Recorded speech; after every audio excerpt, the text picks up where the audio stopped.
Double engine सरकार दिल्ली सरकार चाउल नौनी चाउल बलिकी जाऊँ जदि दिल्ली सरकार चाउल एफसीआई नेता ताहले एमाने कर न थांते 5 किलो एक्स्ट्रा दे न थांते जेहेतु चाउल कौन करेंगे रखा को जगह नहीं 8,000 कोटी टंका खर्च होची बोला बजेट 31 तारीख दिन बजेट 31 तारीख विधानसभा चली कहीं घोषणा कलेनि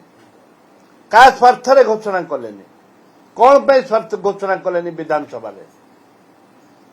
मु कहवा कथा होची जेहेतु चाउल केंद्र सरकार नौनी बारंबार विधानसभा प्रसंग उठाऊचु विरोधी उठाऊचु ताकू प्रतिहत करबा पाई ताकू मैनेजमेंट करबा पाई ये आउ 5 किलो चाउल जोरा बड़का आम सरप्लस चाउलटा को दौरान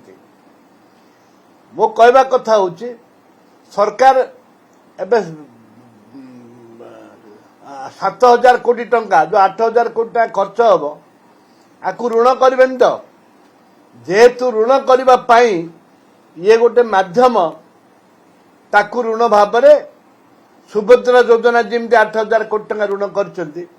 ठीक से भाव में यहाँ ऋण करने एक प्रयास ये गरीब लोकंर पेटर पड़े दाना पड़े या सरकार आम स्वागत करम गरीब लोक 5 किलो आम मना करूँ किंतु जो तरीका हवा कथा से तरीका करा जाऊ पंचायत इलेक्शन को आखि आगे रखी 5 किलो चाउल दौरान आठ अधिक किसी ना।